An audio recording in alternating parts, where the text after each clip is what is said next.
concern. I always talk about this. Show concern for people. I'm not saying you should pamper them and spend all your day laughing with. Don't overdo it. But once in a while, show concern. Praise them for a job well done, especially when you know that they work very hard. Sometimes when you see that your staff have really worked very hard on the job, and you know that this job was like almost like, I won't say life and death, but it was really tough for them. You could see the stress they went through. But you know that the management is not going to increase their salary based on that. As far as management is concerned, it's their job.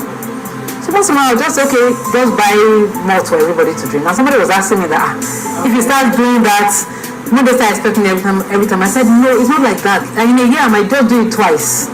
Not somewhere every time. No, just once in a while. When I can't do it, I say thank you very much. They know that I have to show concern for people. I'm not saying you should pamper them and spend all your day laughing with. Don't overdo it. But once in a while, show concern.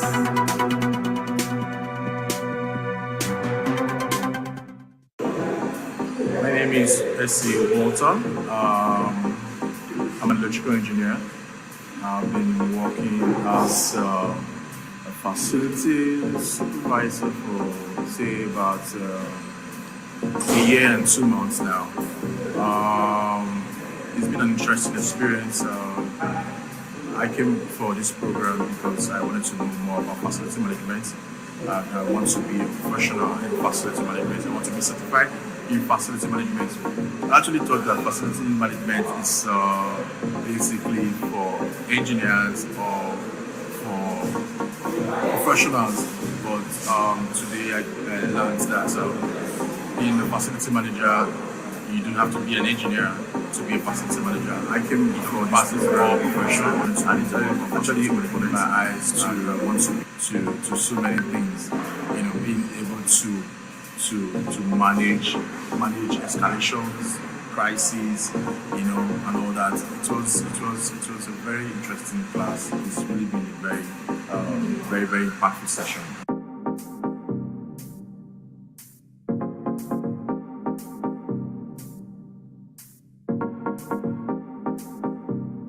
Even if I don't perform that task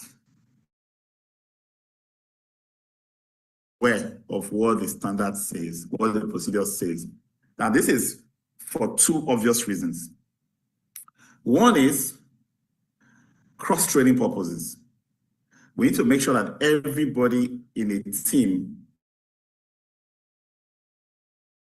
can actually perform in those roles. The silos we've created in the built environment where an electrician cannot replace a valve, a carpenter cannot replace a bulb, it's a problem that we only have here, and it's a poor productivity issue. So cross-training is the key. Standard SOPs are 1, 2 for cross-training. Step 1 is Mr. A. Step 2 to 5 is Mr. B. And there's nothing in the steps for Mr. C. Should Mr. C also be trained on this process? The answer is yes. Everybody in the team should be trained together, should have access to the same information. There should be nothing that, oh, because Mr. A does this, he should be the one that knows, what's related to that. Because Mr. B does this, he should be the only one knowing what is related to that. No, that's a very bad practice. Even if I don't in that team, I should be aware of what the standard says, what the procedure says. Now, this is for two obvious reasons. One is cross-training purposes. We need to make sure that everybody in a team understands what everyone else does and can actually perform in those roles. The silos we've created in the built environment where an electrician cannot replace a valve, a carpenter cannot replace a bulb, it's a problem that we only have here, and it's a poor productivity issue. So cross-training is the key. Standard SOPs are 1, 2 for cross-training. Good day, everyone. A quick testimony about Facilities Management Mastercraft Diploma, a program I decided to do this year. I must say it's one of the best decisions I made this year so far. all the 28 courses, inclusive of field trips and the projects, they are very key to facilities management, I must say. Personally, from my own hand, I've been able to make some adjustments.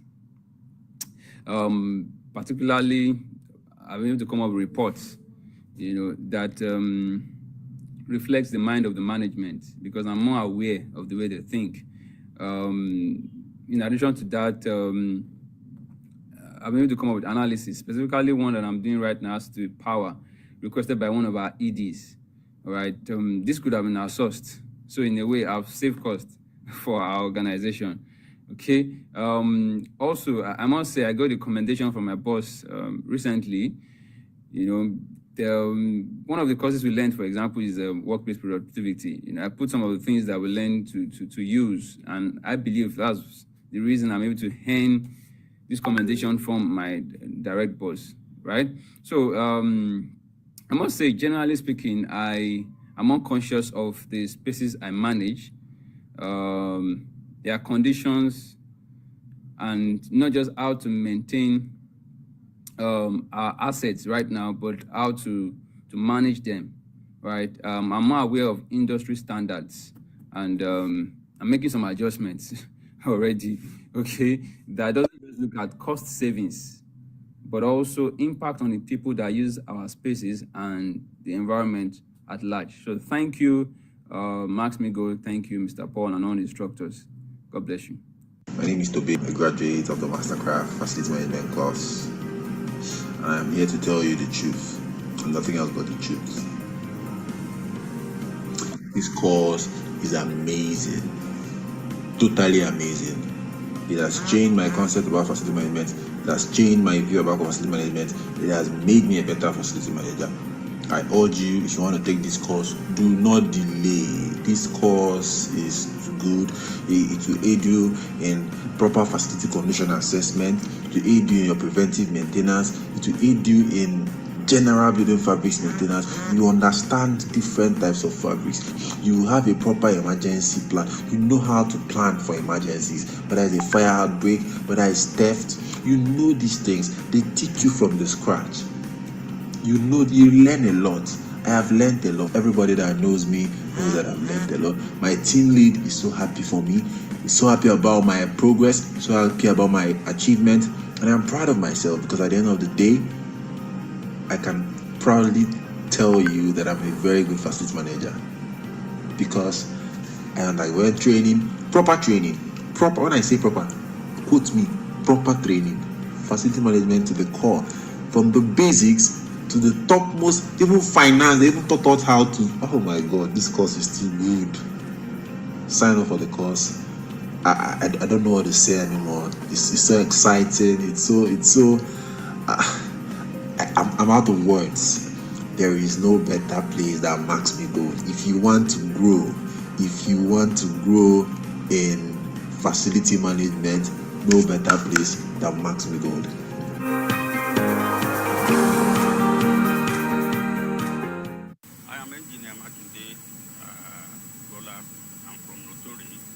The head of projects in Notori. It's a great pleasure that I'm very happy I'm invited to this skill training program, which we call Facility Management Program. It's been very good and very nice. The training was well structured, and the interesting thing is that the whole content of the training goes beyond being useful to one as an individual. It's also something that one can say that is very beneficial to him as an individual to use at home.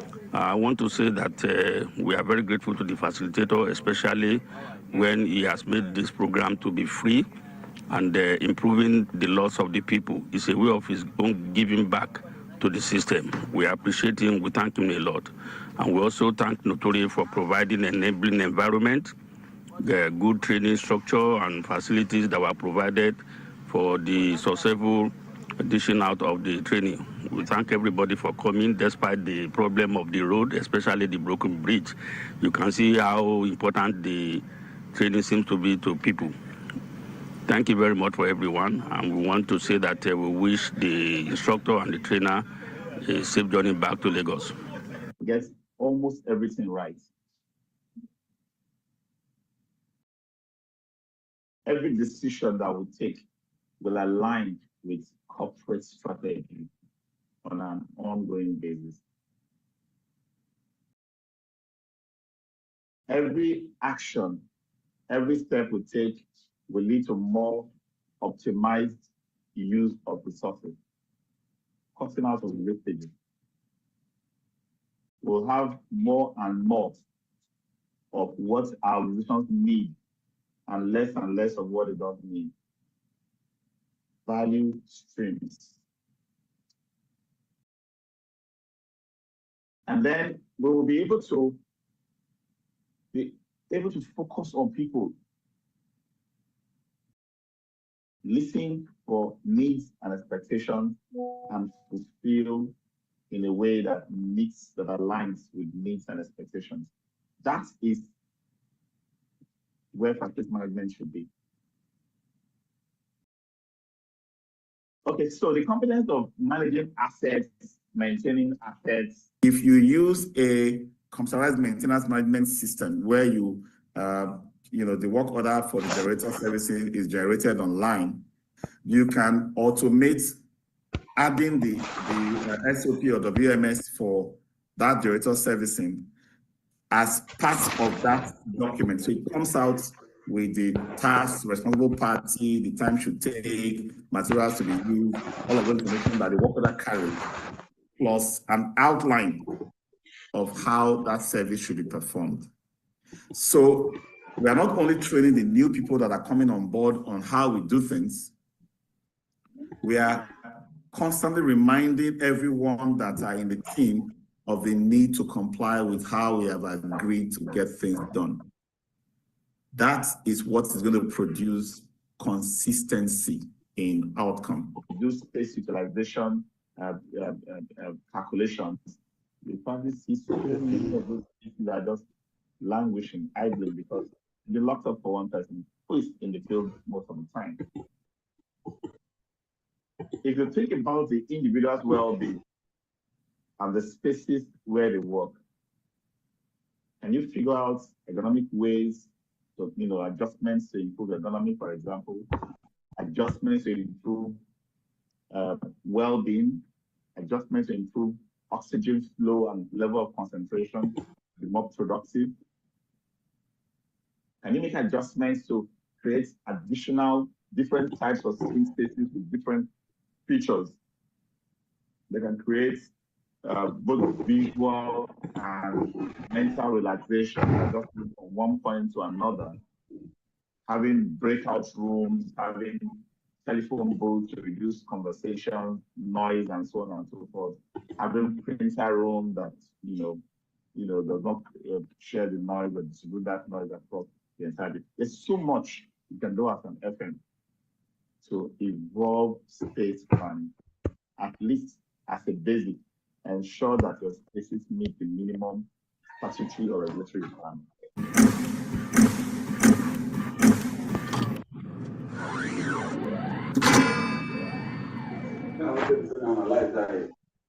Our lights will not die. Don't mind it. Just stop working. Stop working, sir. Because this My experience on this place is quite breathtaking. From the 13th floor to the ground floor, just seeing things that I've not seen before. So, for example, we talked about the water chillers. We talked about the way things are in the building management system. It's talked about the future. This building is a gold standard for the future buildings, and I believe that more people should come over to assess the building, to know its functionality, and come to terms with what I believe is the future of buildings. This is the first building I've seen in this country that has really been so impressive, and I believe that this is just the beginning of great things to come.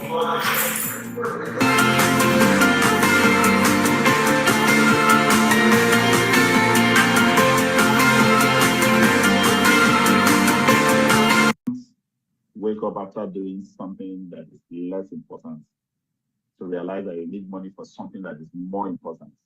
Like you not think about when you were doing that thing that is less important yesterday. That's the height of failure in managing finances. Health, safety, environment, competencies.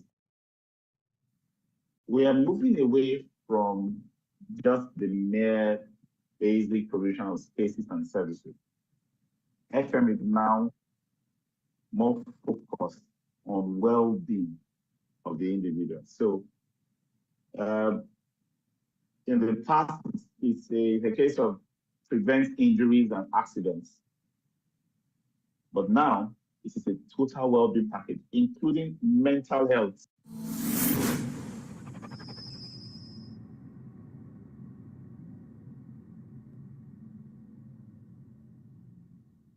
Even in energy management, I was able to reduce our diesel consumption to 30% reduction.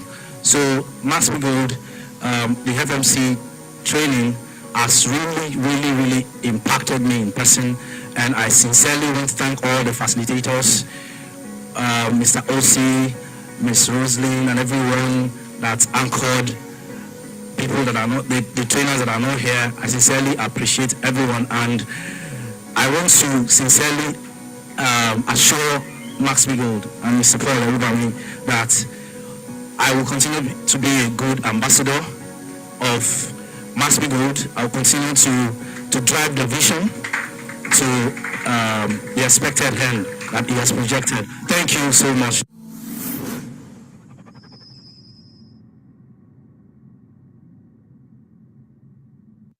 Show concern. I always talk about the show concern for people. I'm not saying you should pamper them and spend all your day laughing. Hello, good afternoon, friends out there. My name is Iboro Thompson. I want to express my appreciation to Max-Migold, who have equipped me.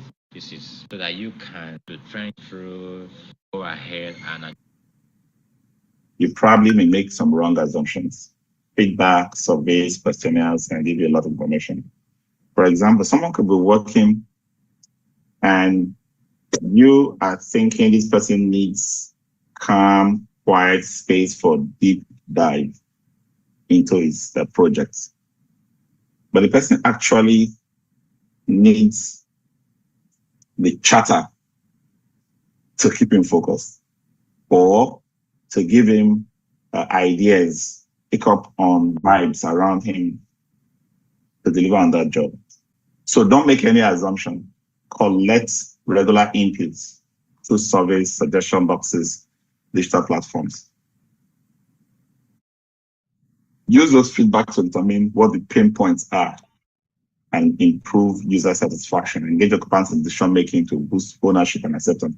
And this is very important. Real world consequence of deferring action. What are the consequences when you defer a lot of action that you ought to have taken in terms of maintenance activity? It will result in increased repair and replacement costs due to worsening asset condition. When you needed to perform your normal routine maintenance on your generator, you delay it. This could result into a total breakdown of your generator. And the total breakdown will also tend to maybe possibly you need to do what we call asset replacement.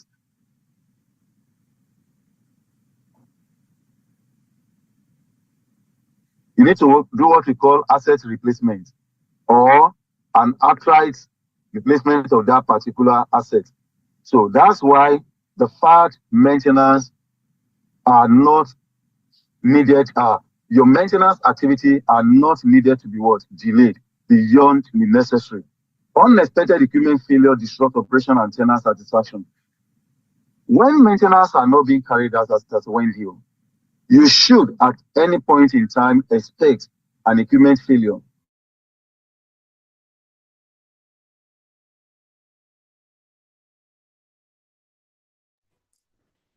Good afternoon, everyone.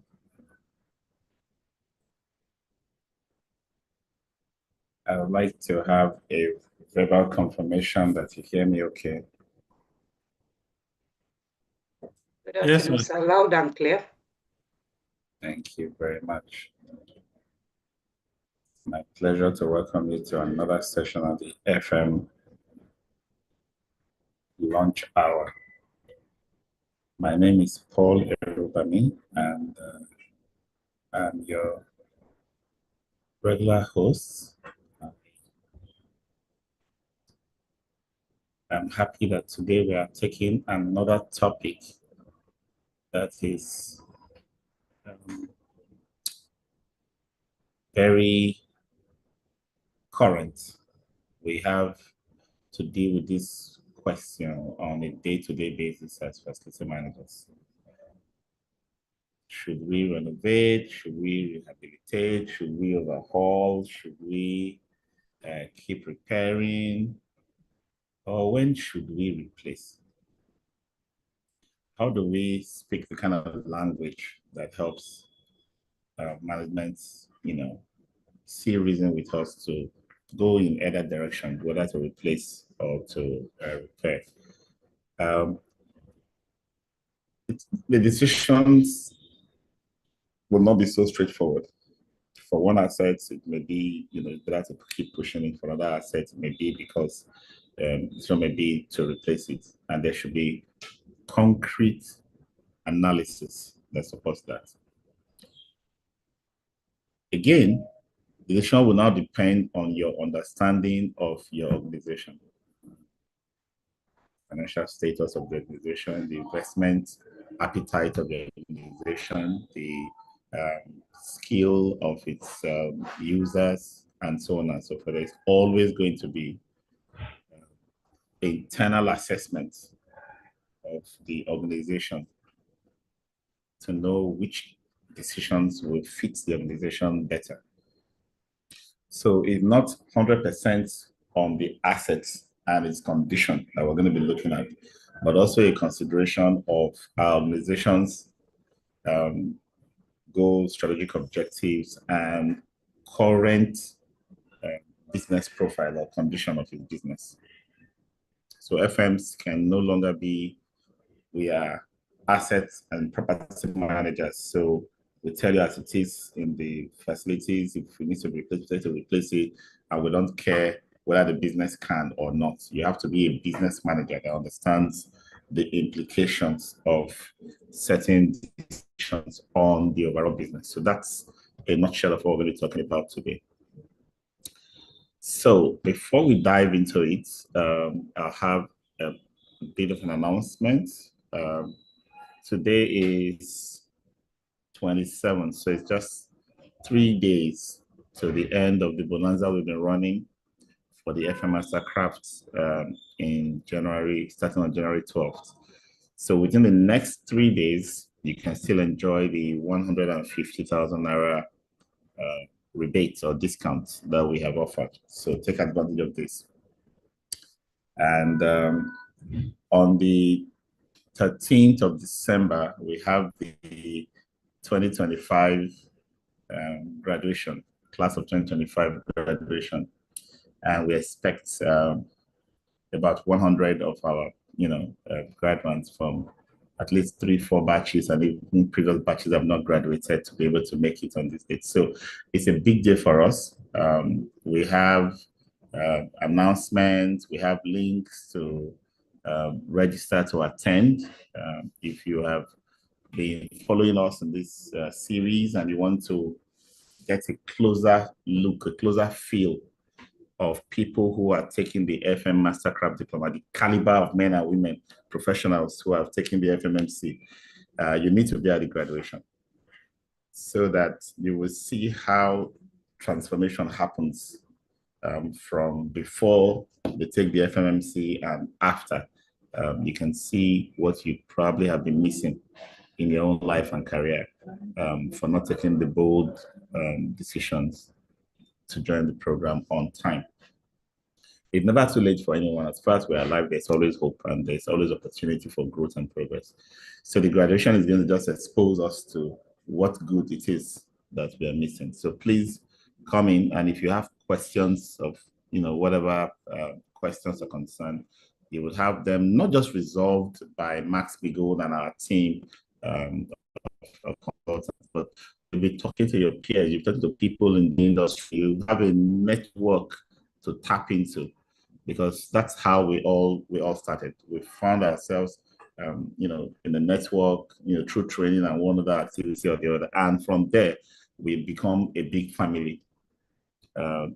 Between 800 to 1,000 people currently identify as alumni of the FMR Sacraft Diploma. That's the biggest body of facility management professionals anywhere on the continent. So it's not something that you find out of place. You find a large network of professionals in virtually all companies: banking, oil and gas, telecoms, you name it, who have gone to the FMMC. So don't miss the graduation. If you need to make inquiries, if you need to ask any questions, please join the Max-Migold WhatsApp group on Max-Migold training WhatsApp group, as well as the Max-Migold services and training Telegram group. If you're in any of these two groups and you ask any question, you will have peers answering, you will have staff of Max-Migold answering, and you have robust answers.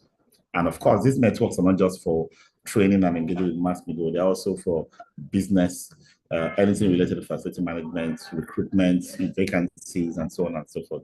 So don't miss it. Okay, please join. I believe the link would have been shared on the chat. Can someone please scroll? Okay, share the link so that people can join the Telegram group and the WhatsApp group. If you are not on this Zoom chat as well, and you're on YouTube and LinkedIn, we will make sure the links are also posted live now, so you can join groups and always be engaged and connected. If you're on social media, Facebook, Twitter, Instagram, LinkedIn, please just search Max-Migold and follow. There are so many things that we push out on a daily basis that you don't want to miss out of. Especially our YouTube channel. We have hundreds of free lessons, free classes. All you need to do is just think a topic that you want to learn, tap on our YouTube channel and search for that topic, and you'll find several videos related to it that you can study and listen to and watch and learn immediately. Okay. And don't forget that Max-Migold offers all facility management services. We can manage your sites, we can manage technology deployments, energy smart building systems, energy monitoring systems, diesel monitoring systems. We have all of the solutions. So just reach out to us through the WhatsApp, through our social media, through email to me, call Dr. Rubami at maxmigold.com, or WhatsApp chat to 080-220-20122, which you would find also on the chat in a bit if it's not already there from our team. So you can always engage with us, okay? When to renovate, when to replace. A facility manager's strategic dilemma. That's what we're talking about today. Being able to differentiate between the needs to renovate or to replace. What technical and financial indicators or considerations should you have? How to understand conditions of assets, life cycle evaluations of your assets, the total cost of ownership, return on investment, and other financial and budgeting tools, how to apply structured decision-making models to guide renovation versus replacement choices, and then how to balance operational continuity, risk, and safety considerations in project planning. At the end of the day, you should be able to come up with your own strategic, minimally disruptive implementation plan,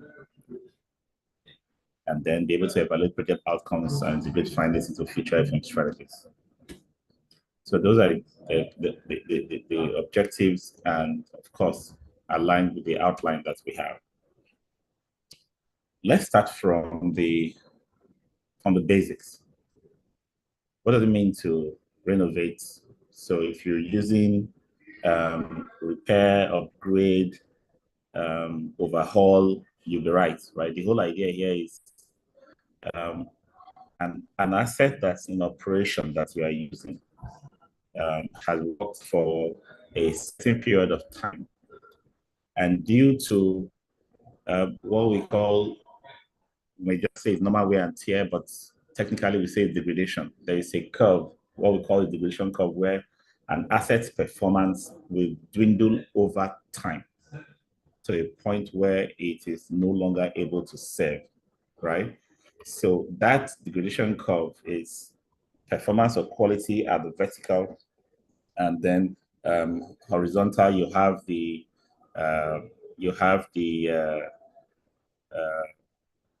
time as it's aging, right? And so as your assets, go through this period, you tend to have the asset performing less and less. It's still working, it's still trying, but it is less and less in terms of its performance. And facility managers understanding that degradation is a skill that you must have, a very important skill. Whether it's air conditioning units, printing systems, computing servers, generators, solar panels, and the rest, you should be able to have a record. Let's take an inverter system, for example. You have a series of batteries, and then when fully charged, how long does it take before it degrades, right? Before it gets to the point where you need to recharge it. Keeping data like that would help you know, monitor how the battery bank you have is degrading over time. The same thing goes with generators. Do you know how loud it currently plays? How much vibration you're experiencing, how hot it gets. Some of these things you can see on the monitors if they have sensors embedded in them. Others, you might have to have other tools to capture this, because at the end of the day, you want to have a tracking of operating parameters. It is this operating parameters that you're having a record of that will tell you that this asset is, coming down in quality. Other things that you would also experience that you should also have records of is when does it break down? How often does it break down? Sometimes your asset breaks down, you fix it. Yeah, I mean, I've just had to deal with these smart meters that failed, and were called on. We called the vendor, and they went there and said, "Oh, we're going to take these meters back. It's factory error." They took it to their workshop and discovered that it was tamper codes that need to be added, right, to have done, and the guys didn't know that. Whatever was done to fix it should be recorded. The time from when it was installed to when that failure happened should be recorded for each of those meters, so that they took it out, they've done what they need to do, they brought it back, we now see it running. When again does it fail, right? So if you are tracking that on an ongoing basis, you will be able to get a clear sense of what we call this metric of maintenance called the mean time between failures. Mean time between failures is the average interval between every failure. You can do this for all your assets, generators, air conditioners. And we're not talking about the routine servicing you do on them. We're talking about the failures that happen in spite of those routine services. So that's mean time between failure. Then by the time you keep fixing and repairing, another metric that you can monitor to tell you where your asset is in the degradation curve is the cost that goes into it. Now, when I say cost, I'm talking of absolute costs. You could have a certain part replaced a year ago, and that part has failed again, and you have to spend so much higher than what you spent before replacing that component in that device. Record it. For everything you change, replace, or repair, labor cost, material cost should be documented, because at some point you will need to refer to that historical spending to tell you if the spending is stacking up. Because if it's stacking up, then you know that your asset is at a low end in the degradation curve. That's the whole idea. Now, if you plotted that graph of quality over time, it's a very gradual descent when it is normal wear and tear, right? And that will continue for a long time for the useful life of your asset. But at some point, the cost of fixes will go up dramatically. The mean time between failure will get so small. The noise, vibration, the other operating parameters that you are tracking will get worse and worse over time. Once you have all of those, you see that the degradation level drops steeply. The quality of that asset, the performance of that asset drops steeply. At that steep end where it's dropping so badly, that's when you say this asset is ready for replacement. But replacement is not a one-way decision. An FM can say it's ready for replacement. Okay, so you want us to replace it with so many millions. You need to balance that with the state of your organization financially and its strategic direction to know if this is going to be something that you should push for. It doesn't help your career and your position, your expertise, your experience as a facility manager if you are always proposing something to management that is being pushed aside or not being implemented. It tells a story of incompetence, of inability to make good judgments. And you might want to say, oh, well, it's not me, it's the organization, right? The management don't want to spend money. You have all kinds of considerations why you think it's the organization that is the problem. But I'm telling you right now that it is you that's the problem because you did not fully understand the organization's actually otherwise and direction. That is something that you owe yourself and just to understand the organization fully, so that whatever recommendation you are giving, because there will always be options every time. That's why we're talking about lease, rebate versus repair, or lease versus purchase, well, all those kind of analysis. There will always be options. You should be able to know what all the options are. And then when recommending, do not base your recommendation only on the assets and what you're observing in the asset, even if you have statistics or data.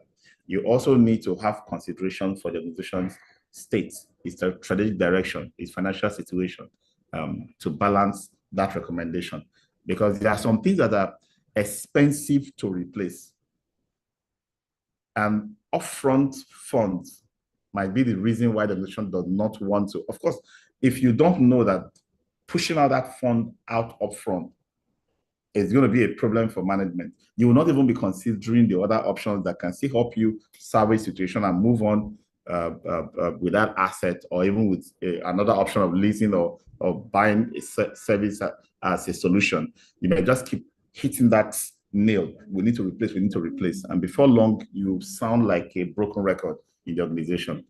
And once management begin to label you as someone who is not productive, who is not supportive, who does not understand, who is acting virtually ignorantly, and start blowing up your expertise. Your expertise, it can push you away, right? If your expertise is devoid of understanding of the organization.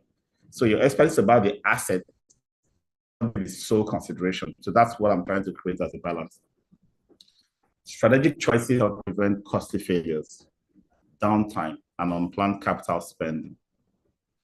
Well-timed interventions extend asset lifespan and protect organizational investments. Decisions impact occupant experience, safety, and overall operational continuity. Aligning actions with organizational goals ensures smarter resource allocation and sustainable FM outcomes. So that's the balance I've been trying, and it's important that I drum this deep as I start this presentation, because most FMs, smart FMs, intelligent, very experienced FMs, this is where they lose it. This is where they end their relationship with organizations. You see them arguing, exclusively based on technical analysis with management. And I'm begging you to please take your time to understand what is driving management decision, what is the strategic direction that they're driving towards, what is their financial situation, and how can you as an FM ensure that you consider that in your technical analysis. If you don't, you will be driven out. So what are the key triggers, for you to get to that point where you will need to decide whether to repair or replace? The assets performance, I just talked about the degradation curve. Frequent failures, that mean time between failure, metric. Rising maintenance costs, I talked about that. Safety, compliance, or regulatory requirements demanding upgrades. This is very important. This is very important. So we always say that when doing quality management as a facility manager, you have a benchmark, a shop floor, a bottom point where you cannot operate below. If your assets in its current condition is now infringing on compliance related or safety or regulatory compliance related requirements, then you must act quickly, okay? You must act quickly. But again, you still have to make a decision whether to repair or replace. The bottom line is that you know that you're at a critical point that you must do something now when regulatory requirements are being breached. Changes in operational needs, space utilization, or additional growth. This is also very important. You don't just say because you have 10 tons air conditioners, 2 10-ton air conditioners in one space that used to be occupied by 60, 70 people. Now it has reduced to just 5 or 6 people in different corners in that space, and you need to keep those air conditioning running. You must adapt to the change in the organization, optimize space allocation, and cut off areas that needs to be cut off or used for other purposes. Just ensure that you are responsive. Continue to improve energy efficiency, sustainability, or technological capacity. Sometimes the equipment seems to be fairly okay, but it's an old equipment. Energy consumption is very high, and there are new or modern options nowadays. There are things you can install on your old motors, your old compressors, your fans, your air elevators that can help moderate the energy they consume if you don't want to replace them. So whether you still have to replace or renovate or upgrade, it's a question, but then you have been driven by the fact that our energy cost is too high.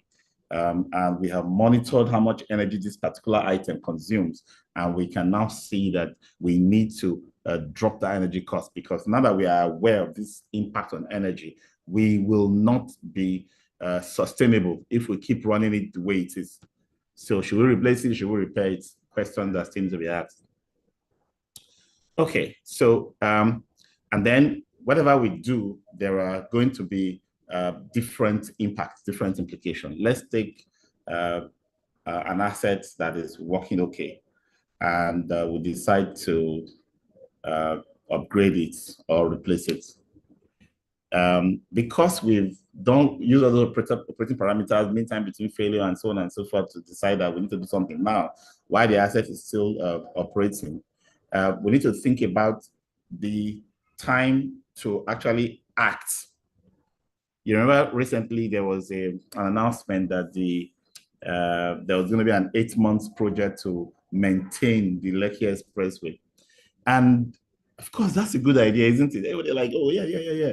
That place is due for maintenance. But thinking about the operational requirement, the higher traffic and requirements of operational demands on that road for this period, this Yuletide period, would that be a good idea?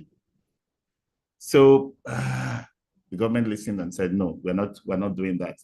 FM should also think about how the work you do affects the organization. It doesn't help the organization when you tell everybody to down tools for a whole day because you are fixing water, or you are fixing generator, or you are fixing air conditioning, right? So think about the operational disruption and workflow changes. Of course, we're talking about costs. Cost is a huge aspect. Costs in terms of upfront, spending, costs in terms of implications, in terms of life cycle costs or total cost of ownership. The running the additional cost, of continuously running that asset. And then when we are calculating costs, we should also think about the productivity of the people. If you stop an engineer from working for 3 hours because you are doing something to get him back on, power upgrades or whatever upgrade, you need to quantify the loss of productivity of that engineer and add it to your cost of the upgrades so that you can do a proper analysis. Many of us ignore that productivity loss cost. And then again, occupant comfort, safety, and satisfaction all can be influenced by facility work. Proper planning ensures minimal disruption while maximizing asset performance value. So the question now is, I'm looking at an asset. We have been taught about degradation curve. We've been taught about how to do condition assessments, review the asset, identify all the defects, document what is currently wrong with the scope, what needs to be done as part of condition assessment. But then you now need to plan for its replacement, because something that we often make an error that we often make as facility managers is once an asset is deployed and we are doing the maintenance, we hope, almost pray, if not always pray, that the asset will keep working forever. No asset is going to work forever. We must be able to objectively assess the condition of an asset and predict how long more we can keep using it in its current state with our preventive maintenance in place. That's what we call the remaining useful life. Assets must be, you must assess condition of your assets, look at historical maintenance records, how often it fails, failure patterns, do your inspections, regular diagnostics. If there are sensors in the equipment, like generators where you have temperature sensors, battery level sensors, you have vibration sensors and noise level, you can pick all of those up and put them in a chart so you can analyze how they're working. Consider environmental, operational, and usage factors that affect impact or longevity. Take the smoke that emits from your generator and the level of noise that emits from the generator. There are environmental, operational, and usage factors. And if they get worse, that means the asset is getting worse. So the useful life is reducing as certain parameters go up. Now, you may not have a 100% accurate estimation of useful life. But if you keep this data with experience, you become better. Sometimes we are guided by certain information we get from manufacturers. Generators, for example, when the manufacturer says, if you use generator for 10,000 hours, do an overhaul. What they are basically telling you at that point is, the generator has finished its useful life after 10,000 hours. You're now at a point where you are going to decide whether to overhaul, renovate, replace, repair, or to replace. So that's 10,000 hours become your benchmark number for a useful life of a generator. So if your generator is currently at 6,000 hours and you have used it for 4 years, that's about 1,500 hours per year. You can easily say, I can estimate another 3 years for the remaining 4,000 hours to get to 10,000 hours, which is the useful life of the generator. So that is one way. Another way is to consider the experience of others and even your own experience with similar equipment. How long was it before a certain branch generator was replaced? How long was it before a certain client that you worked for, or another FM somewhere? Those kind of information that you gather from your network, we call them benchmarking data, can help you also set your own remaining useful life. But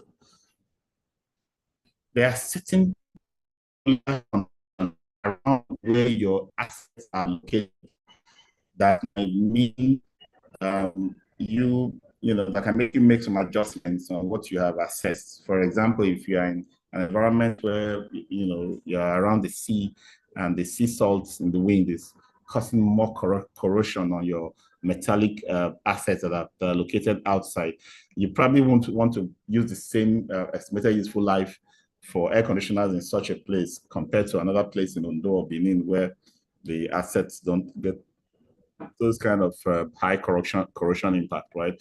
So I could set an AC at 12 years in Benin or Abuja and set same brand, same working hours and other parameters for 8 years when installed in the Lekki houses. So I will do that. And like I said, it's not accurate.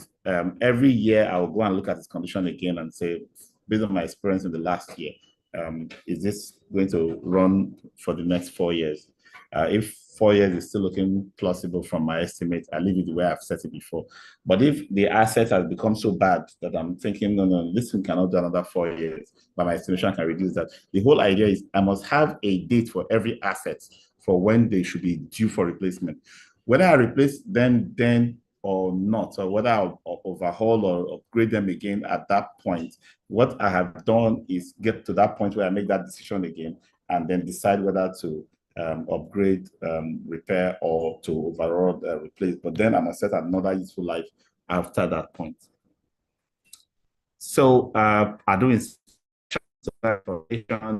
I do tests, electrical tests.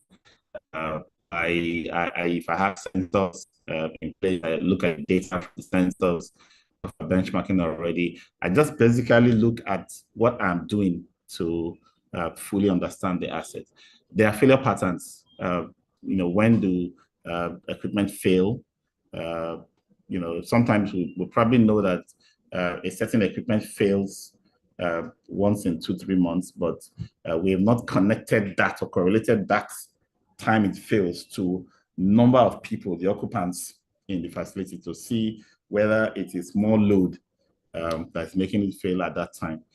Sometimes we're not connecting it with the maintenance jobs. There could be a particular pattern that is being deployed in the routine maintenance we're doing that is creating a failure point. For example, we open certain panels, we do checks, we do a bit of preventive maintenance, and then when we put it back, sometimes I require gaskets, I require seals that may not fit snugly back, might just be an issue. Sometimes it's air conditioning, they just finish servicing it, and then water starts dripping inside because the drain angle in this repositioning may not be accurate, or the external drain hose or pipe was not, flushed through. And other things could have, just dropped in there that blocked it and water starts coming back inside. Whatever it is, we must have a way to connect the experience we are having with the equipment failure, mean time between failure, how much it costs to repair and all that. We must find ways to correlate it with certain activities, certain other features or occurrences that might be related to those failures. So if we are doing this, and this is why FM work is really a data specialist job. It's not a job you just do with. Over time, to be honest, over time, you become good at, using your gut feeling, your intuitive mind to just say, go check that thing, it will soon fail, right? That takes a lot of years, of experience with those assets to get there. But for everyone, we simply say establish your position based on actual data that you have collected, and sometimes it could just be because we are doing everything in aggregates. There's a conference hall and there are 200 ACs in this conference hall, and then we just keep recording all repairs related to ACs in the conference hall, not directly tagging every of the ACs to say this one capillary, this one capacitor, this one compressor, this one diffuser, whatever the issues are specific to that asset. Because if an item repeats itself continuously, it may no longer be related to wear and tear. it may be that that is being costs. There could be a reaction from something else, something that happens to electrical bulbs or fans, for example. If there is a surge and earthing failure, and that circuit is overloaded, you might be having bulbs in a certain zone or room going off repeatedly, and you just keep replacing the bulb. You keeping track of those data can help you, tell if those failures are actually wear and tear or something else is causing. So you can go down and drill into the root cause of those issues. So not all repairs, upgrades, renovations, or even replacements can be, capped or tagged as capital expenses. Some organizations will say at a certain threshold, whatever you do for any item below, $200, that's about 300K. We'll put them in the OPEX budget, and everything that's above that will capitalize for budget purpose. First point is FM should separate the two budgets. The OPEX budget is supposed to be a gradual a gradient, a graph that responds to things like inflation, occupancy, so it is gradual. But the CAPEX budget is responsive to useful life estimations. So some years, not many items will be due for replacement, so CAPEX will be low. For some years, many items may require replacement. Sometimes it's a big ticket item. One item could be very big, that CAPEX budgets will just hit the roof. Bottom line is just ensure that you put both budgets separately, and understand the organization's policy regarding what to capitalize and what to leave as OPEX. In all, ensure that you have budgets pre-approved. So it's not during the year you be coming cap in hand for approvals to fix this or fix that or repair this or upgrade that or replace this or that. You should already have envisaged them and plan them inside the budget that was approved and signed off the previous year. Now, total cost of ownership. If you are making a decision, there have to be some financial tools that you can use, and that's where the TCO comes in, life cycle cost analysis. They are similar because they both use total cost of ownership, because the beginning cost adds to all the other running costs during its useful life, and you want to determine what the total cost will be now that you are trying to make a decision whether to upgrade or to replace. So in essence, I have not done it yet. I have not replaced the HVAC systems compressor. I've not replaced it yet. But I'm trying to decide now which is going to be more profitable over time. If I replace it now, I probably won't have any repair for 5 years. So for 5 years, the only running cost will be routine maintenance and energy, right? But if I overhaul it now, how long, what kind of, most overhauling or repair organizations will tell you will give you 6 months warranty, right? Now, I will use that 6 months warranty as my useful life for that asset, because I know that once I spend this money today, within 6 months, if something goes wrong, they will come and fix it and I don't have to spend again, right? So that's what I'm trying to push for. So if I can push for 1 year warranty, I will do it. But then I have to reserve that same amount again for that same period again and again. So if it's annual, I will have that amount available for another plan for another 5 years, right? The same period that the new one would have served me before I start having any problem with it. The whole idea is I want to compare the two and see which one gives me the best, cheapest cost at the end. I could overhaul it now and then next year and then the next year. But when I see that the cost of my overhauling it or repairing it now is already up to 25% of the cost of buying a new one, by the time I add the in present value terms, all the future expenses that goes into it. By the way, the overhauled one probably will use more energy. Will probably deliver less output compared to the brand new one. I need to be able to find a way to factor those into the analysis. At the end of the year, I might end up with a higher cost over 5 to 10 years if I keep pushing the old one. It's my ability to present this data to management now that we're talking about. Today's cost for the replacement is big, but future costs are lower. Today's cost for the overhaul or repair or upgrade is small, maybe even just 1/4 of the cost of replacement. But then that is just the beginning cost. Repair costs, future overhauls, energy costs, I need to factor all of those into the equation. And since I'm applying present value terms, what it means is that if I spend $1 million to overhaul today, and I need to spend another $1 million in a year's time, that's $1 million next year. How much is it today? That's how I estimate that to present value terms. So that $1 million that I will spend next year is probably 900,000 today, because if I put out 900,000 today, will I get 100,000 interest on it before this time next year? So if I put that, if I can get 10% on my investment on interest, then I use 900,000 for the first year. So I add 900,000 plus 1 million, that's 1.9 million. In 2 years' time, I will do another overhaul. How much should I have today that will give me 1 million in 2 years' time?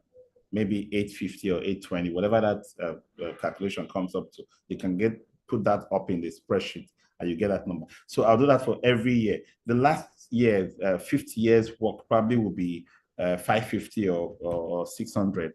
I'll add all of them back. I'll add the energy cost using the same approach. And I'll do that for both options. It's important that we learn this basic skill of how to do life cycle cost analysis using total cost data. And then, of course, organizations that you present anything to and ask for money, they will need some form of financial analysis. If you give me 2 million to do something today, upgrade, replace, or whatever, compared to not doing anything, how long will it take me to recover these 2 million? So not doing anything means I must be able to estimate sustainability and compliance impact, productivity losses, ongoing costs for trying to push what is on ground to deliver what we'll try to deliver. I must be able to compute all of that cost and compare it to if I get this 2 million, whatever amount I'm asking for today to put into these assets, how much less will I spend compared to not doing anything? That's how I get my return on investment. The time it takes me to recover all the amounts you are giving me to spend now in savings over time of not doing anything or for me to push the old assets, I'll put all of that together and say, that's how long it takes me to recover this. Why does companies want to know your return on investment? That money can be put elsewhere in the core business. Every time you take money from the organization to do anything in facilities, always ask yourself, is this a better way to use this money compared to other things the company can do with this money?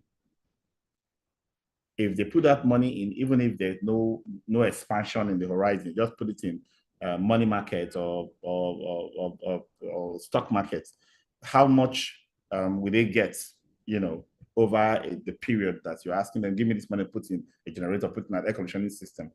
If they added that money into their inventory to buy more goods to sell to customers, how much do they make as an organization from that? So these metrics are core business financial metrics, but FMs cannot be oblivious of them because These are the reasons why the organization makes decisions whether to release money to you or not.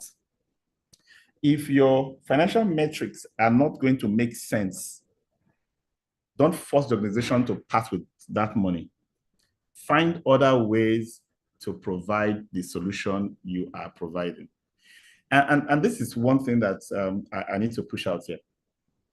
FMs tend to be stuck on this fridge is bad, replace it. This printer is bad, replace it. This air conditioner is bad, replace it. We just keep thinking like for like every time. Every time you have an asset providing a utility that takes you to that point where the asset has degraded to a point where you have to decide whether to renovate or whether to replace it. Push your way back further to the purpose. Answer why at a higher level. Why do I even have this asset in the first place? I don't need the assets. It is the utility I get from the assets that I need for my organization. Take a transformer or a generating plant. I don't need those devices to clog my space up and make noise for me. No, it is the energy I get from them that I use, right? So if I pull myself back to that level of reasoning, I will now ask myself, what are the available options for obtaining energy today? Maybe as at the time the generators and transformers were bought, those were the obvious, best options, in the market or in the industry. But today, we have people installing solar to generate power. Today, we have people leasing assets that I pay you a fixed amount per month and you bring the asset to come and serve me. Whatever happens is your business. We even have utility as a service, all kinds of utilities from water to printing to power to just name it, to devices, computing softwares. Subscription-based solutions are now everywhere, right? So beyond should I buy, should I lease, should I renovate, what are the other options have you considered? It is when it makes sense already to acquire or to repair what you have. Well, if I don't repair it, I'll put it in the landfill to create a sustainability hazard and to affect our strategic sustainability metric in so and so areas. There are so many reasons why I want to repair, right? We have so much money and taxation, we hit all our OPEX funding. If I put these funds into CAPEX, taxation will be reduced because through amortization and depreciation, it will be factored into 5 years, and as such, the tax implication on it will be less. It will be seen as an investment, and I want to buy a new one, right? So considerations that you must make have to be mostly business considerations, and that's why I'm talking about this financial modeling, this financial analysis. It helps you ensure that your choices align with organizational priorities and expected value. Sometimes you probably don't even realize that when the organization has 1 million, it makes 1 million on it every month, every quarter, for example, right? But you want 1 million for the organization to do something, and you cannot really figure out what value you will get for spending that 1 million. You just want 1 million. Those are the kind of things that lead to conflicts, misunderstanding between FMs and management. We must get past that. So we talked about disruptions as it affects. We talked about safety and regulatory and environmental compliance. It's important to know that once it gets to this point, you must make a decision quickly. You must get out of the situation where you are non-compliant. And then, of course, there's risk exposure and mitigation, right? If we talk about contracting risk, talk about safety risk, talk about reputational risk to the organization. If you do not have a way of assessing risk, you probably won't be communicating right to management. Sometimes we just say, oh, this thing is due. Let's replace it. Let's repair it. This is the cost. But you don't do any analysis, any risk analysis to support your position? Why are you proposing whatever it is you are proposing? What is the risk of not doing anything? What is the residual risk even after what you are recommending has been implemented? Because management needs to have a clear picture of everything before an approval is granted. And of course, cost-benefit analysis. Compare the options to find which one has the best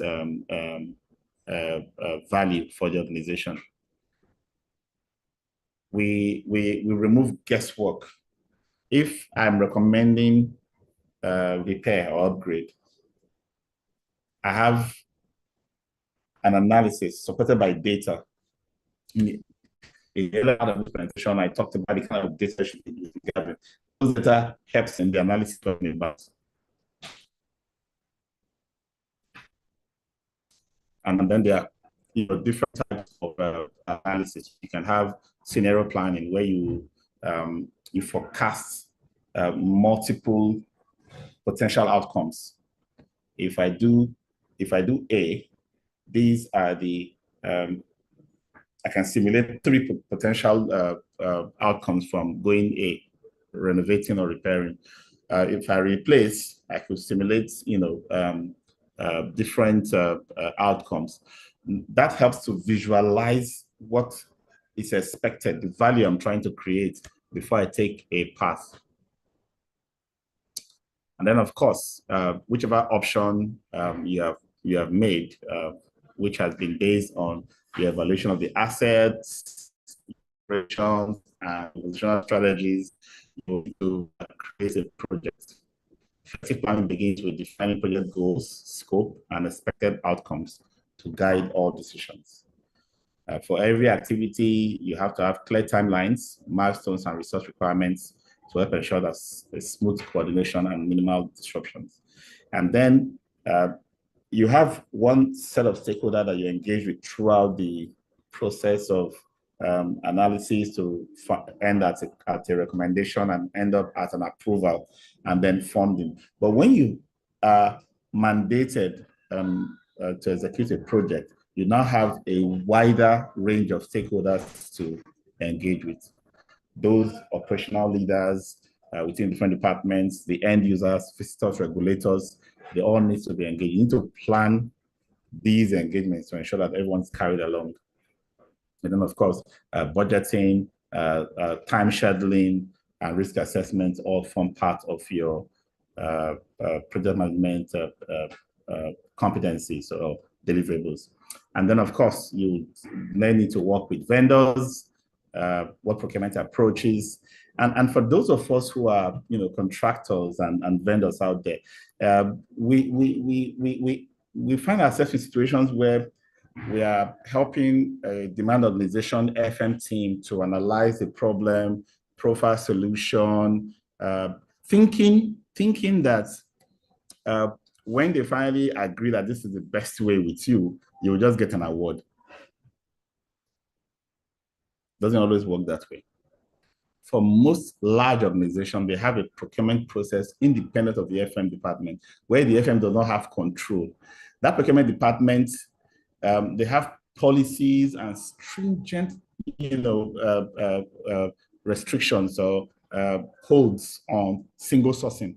So if the idea came from you and you think you're going to monetize your superior consulting and delivery ability, you may end up not being able to even bid for the job, because they will end up creating an RFP based on your solution, put it out in the market, and you may not win it, right? So for organizations that have a clause in their procurement policy that allows for single sourcing, then explore that early before you engage a vendor to help you find a solution. If that is not possible, then create a system where you can allow for a fee, a consulting fee for the vendor who is expert in that solution to be able to help you draft it, and then you put it out in the market, and he may win or he may not win, but at least the effort he put in drafting the solution would have been compensated for. At the end of the day, procurement has to be transparent. The rules have to be followed, and you don't want to be the one at the wrong end of the stick when it comes to how the solutions are put together. Okay, and of course, when work is being contracted out, a clear timeline established for every task, regular or frequent follow-up or feedback mechanism to ensure that the contractor does what is promised on an ongoing basis, and coordinating with vendors and contractors to support smoother workflows and fewer unexpected interruptions is key to your role. Your normal routine activities will continue, right? But you must keep an eye on the contractor. Don't wait for, oh, it says it's going to do this for me in 6 weeks. I'll wait for him to deliver it in 6 weeks. No, every week, have a check-in. Is very key to ensure that that project succeeds. Okay, so that's our session for today. Renovation and replacement decisions require a balanced view of costs, risk, performance, and long-term value. Data-driven assessments strengthen clarity and reduce guesswork in choosing the right path. Effective planning, scheduling, and stakeholder communication ensures smoother project execution. Considering life cycle costs, compliance, and occupant impact leads to more sustainable decisions. And a strategic, future-focused approach helps facility managers protect assets and support organizational growth. Our role spans managing the assets, managing the people and operations of the organization, and managing the strategic direction of the organization, because we are the strategic enablers. So we cannot be acting as if we don't care what the long-term plans and goals of the organization are. It has to be integrated in every decision we make on an ongoing basis. So that's our session for today. If you have questions, comments, you're free to indicate and make them now. I think we have 4 or 5 minutes. We always say if you didn't get it, if you weren't able to ask or make a comment here, you can always use our. I expected the links. Can everyone scroll back on this chat to see the link to our groups? I expected the link for.